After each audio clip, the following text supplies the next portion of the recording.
So one of the main strains of JKD, one of the main movements we have is what we call the pendulum. Okay, we want to use the pendulum because in JKD we want to get in quickly.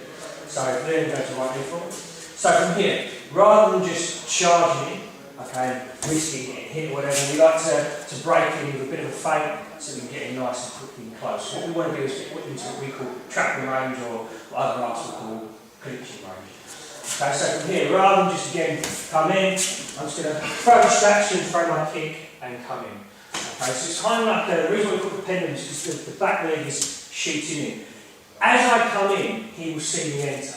So what we do is we're going to throw what we call Jeet or finger strike, just to kind of distract the movement. It could be anything, it could be a punch. The end of the day, we want to get his attention to this highlight. So this could be called PIO, aggressive indirect attack. So if he thinks I'm going high, I go low, and I go back high again. Okay, so the drill we're going to do, from here, I'm going to come in, one, and back. So we'll just replace it. And this gives you, starts to give you good control of the legs and starts to improve the footwork. He's going to do exactly the same thing, so it's going to be a back and forth pendulum. So from here we go, one, he comes straight in. So you've got to maintain the distance as well, so as soon as he kicks, I go forward.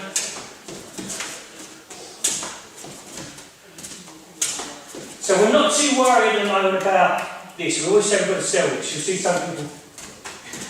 Okay, so you've really got to sell and in. Okay, but for this drill we just put it back and forth. Okay, off we go. What you guys are saying about going for the knees. Obviously, JKD or Jeet training is a street-based system, so yes, in competition we're going to go for the thigh, and we might want to open up, we're going to hit the thigh and open up the line, which can then open up the groin.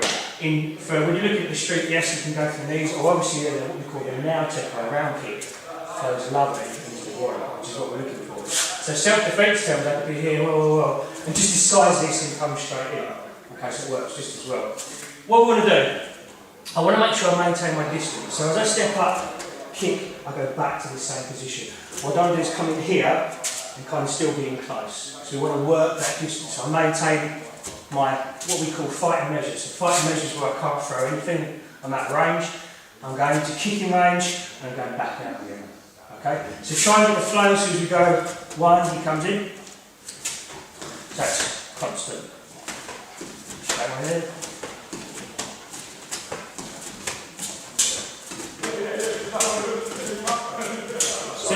Okay, off you go. Okay, so then just to put that into context, so the kick that we're throwing, when you're looking at the now tech kick, it's a little bit different than other systems. If you look at, for example, systems like karate, if you come forward, or taekwondo, what they'll tend to do is they'll hinge. Okay, so they'll kick up and hinge to the leg. In JKD, what Bruce Lee always said is you want to kick from where the knee lies, so where the hand lies or where the leg lies, and this is an important concept. So rather than coming in here, we'll just kick straight up to go without any traction, and that's important. So we can look at that then in a self-defence context, using exactly the same principles, okay?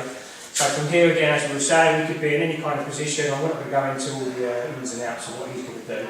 But all I want to work on from here, just being in a neutral position, I'm going to throw my hand forward to disguise myself getting my distance. So my hand comes forward and then the kick comes in. And it's just from here, and this is like what we call a Jeet tech. So Jeet is to go forward, so this is like a now tech, rather than turning, we go straight up. Again with no traction. So the drill we're going to do. So it's just going to hold the pad at groin level, away from his groin, for obvious reasons. And all we're going to work on is that entry. So again, you can be from a flex position, an open position, a down position, doesn't really matter. Hand comes up and I just kick it. Okay? So we get that traction and then the kick comes in. Right, off you go.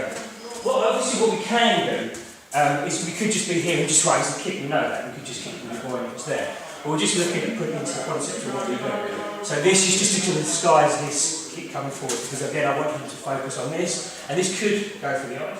So we could get the eyes and then get the groin. Okay, so just got to work that concept.